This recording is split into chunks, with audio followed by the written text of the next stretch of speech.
Correspondent Jon Glasgow is live now in New York to try to explain how that math works. John?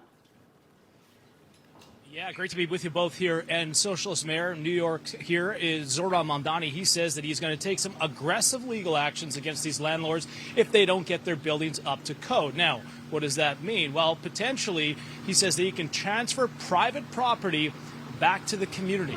Watch this. City Hall will rewrite a legacy of neglect with the largest city capital commitment to NYCHA in decades. $5.6 billion over 5 years. And we will do all of this while ensuring that NYCHA remains publicly owned and publicly operated.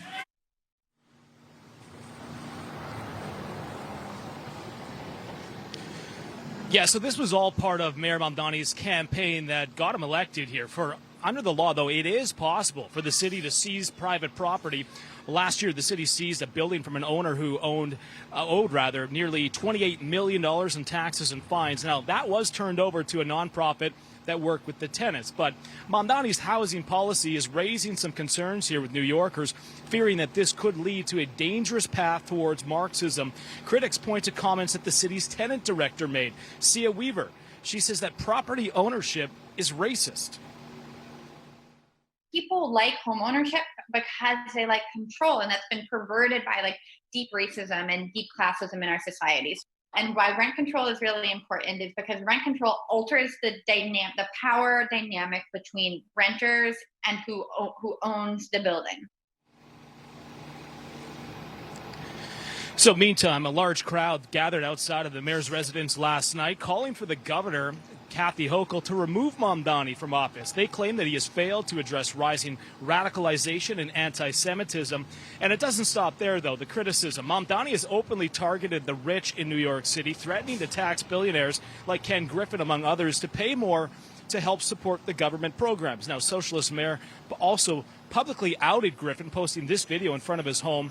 Critics are slamming Mamdani because if the rich leave New York, well, it could have a major economic impact. You know, we've reached out to make it clear that I'm willing to meet with any and all business leaders across the city. But so have you heard back from him, or you have not?